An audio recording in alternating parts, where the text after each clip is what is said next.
Almost everything you've been taught about growing fruit is optimized for failure. You're encouraged to plant tall, fragile trees that take years to produce, demand constant chemical inputs, and collapse the moment conditions aren't perfect. Meanwhile, right under everyone's nose, there are unremarkable-looking shrubs, ignored, cheap, unfertilized, quietly producing more nutrition, more resilience, and more long-term food security per square foot than any orchard tree ever will. Today, I'm showing you 9 of them. And once you understand how they work, it becomes impossible to justify planting fruit trees the way we've been told to. Here's what the nursery industry doesn't tell you when you spend $80 on a dwarf apple tree. That tree will take 4 to 7 years to produce meaningful fruit. It requires annual dormant spraying, fungicide applications, careful pruning, and in many climates a pollination partner, another $80 tree. Over a decade, you're easily $400 into that single tree before it reliably feeds your family. And then a late frost kills the blossoms, or fire blight wipes the branch, or the deer find it in February. You've paid the rental fee and the system failed you. This isn't a fringe problem. The USDA estimates American home orchardists abandon fruit tree projects within 5 years at alarming rates. Not because people lack commitment, but because the system was never designed for them.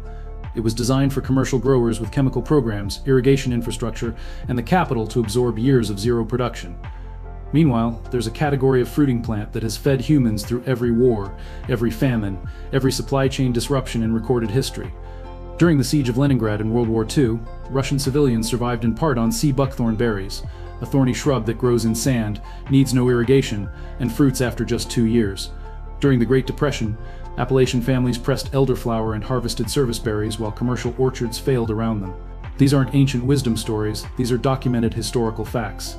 The plants I'm showing you today fruit in 1 to 3 years. They require minimal to zero inputs after establishment. Most spread and self-propagate, several fix nitrogen, and improve the soil they grow in. You don't rent these from a supply chain, you own them, and that distinction is everything. If you want content that actually breaks down food systems the way they work in real life, make sure you're subscribed. This channel goes deep on this for a reason. Aronia melanocarpa. If you only plant one shrub from this list, make it this one. Native to eastern North America, Aronia fruits in its 2nd year, tolerates everything from waterlogged clay to dry slopes, and produces dense clusters of dark purple berries every single season for decades. A mature specimen, 3 to 4 feet tall, can yield up to 15 pounds of fruit annually with zero intervention. Here's what most people overlook. Aronia has the highest measured antioxidant content of any commercially studied fruit. The ORAC value, the oxygen radical absorbance capacity, surpasses blueberry, pomegranate, and acai.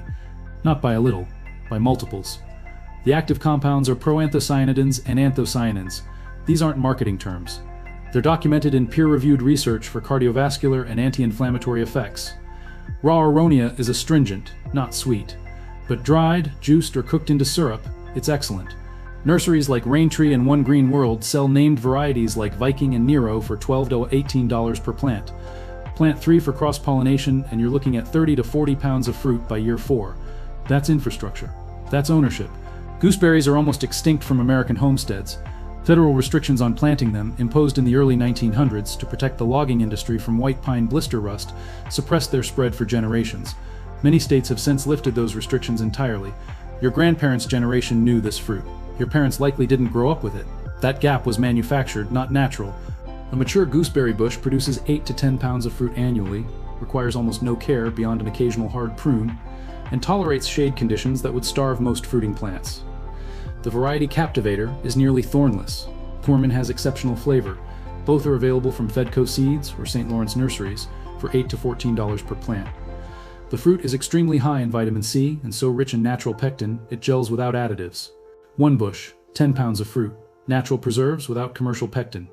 That's a compounding asset. Here's the part that almost never gets mentioned. Many of these shrubs don't just produce food, they improve the soil every year, they're alive. Nitrogen fixation, nutrient-dense leaf drop, biological repair. You're not harvesting fruit, you're building soil capital that compounds annually. And number 5 takes that idea even further. Sea buckthorn is the shrub that kept Soviet pilots healthy when supply chains were severed. Sea buckthorn oil was used by cosmonauts, by athletes, and by rural populations with no access to fresh produce.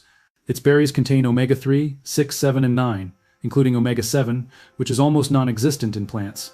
The shrub tolerates -40 temperatures, grows in sand, and fixes nitrogen through root nodules.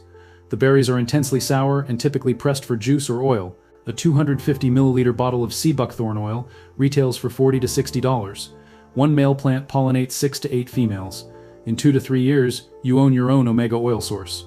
Siberian pea shrub doesn't look impressive until you understand what it does. It survives drought, wind, alkaline soil, and brutal cold. It fixes atmospheric nitrogen indefinitely. It feeds pollinators, shelters wildlife, improves soil, and produces a protein-rich seed historically used for animal feed. This is what designers call a support species. It multiplies the productivity of everything around it. You're paying almost nothing for permanent soil-building infrastructure. If this kind of system-level thinking is useful to you, subscribing keeps this content coming. We're halfway through the list, and I still haven't mentioned the shrub that produces more vitamin C than any citrus fruit on Earth, and does it in climates where oranges are impossible. That's coming up. Black currants were restricted for most of the 20th century. In Europe, they became a staple. Black currants contain 4 times the vitamin C of oranges, along with vitamin K2, iron, and manganese. They thrive in partial shade, tolerate wet soil, and fruit heavily within 2 years. This is not a boutique luxury. It's a $12 decision that feeds your family for decades. Hawthorn is food, medicine, wildlife habitat, and fencing in one plant. Its berries support cardiovascular health. Its thorns once replaced barbed wire. It tolerates nearly any condition, and fruits reliably without care. This isn't a specialty shrub, it's a forgotten workhorse. Most people think perennial food systems require a decade of patience. The next 2 shrubs break that assumption completely, and one fruits almost immediately. Honeyberry, or haskap, is the fastest fruiting plant on this list. Plant it, and you'll harvest next year. It survives extreme cold, flowers early, and shrugs off late frosts that wipe out stone fruit. 2 plants. First-year fruit. That's the best investment timeline in home food production. Rosa rugosa produces rosehips with 20 times the vitamin C of oranges. During World War II, Britain organized a national rosehip harvest when citrus imports collapsed. This wasn't desperation, it was rediscovery. Rosa rugosa grows in sand, resists deer, spreads into hedges, and produces for decades. This is vitamin C infrastructure. No supply chain required. Shrubs outperform orchard trees because of 3 compounding advantages: cost, resilience, and nutrient density. Shrubs cost less, fruit sooner, require fewer inputs, and live longer. They form redundant systems instead of single points of failure, and they produce nutrients that are disproportionately expensive to buy elsewhere. This is what hedgerows were: living food storage, infrastructure that repaired itself. The industry wants you buying $80 trees. The shrubs are cheaper, faster, and last longer. That's not an accident. Fruit trees operate on a rental model. Shrubs compound. They spread, improve soil, and produce through years when everything else fails. If you have unused ground, a fence line, a slope, a yard edge, you have space for permanent food and medicine. Start with 2 plants this year, learn them, let everything else follow. You're not buying plants, you're buying out of a system that's charged you for nutrition your entire life. Subscribe for more breakdowns like this, and if even one shrub from this list stuck with you, leave a comment. That's how this reaches the people who need to see it.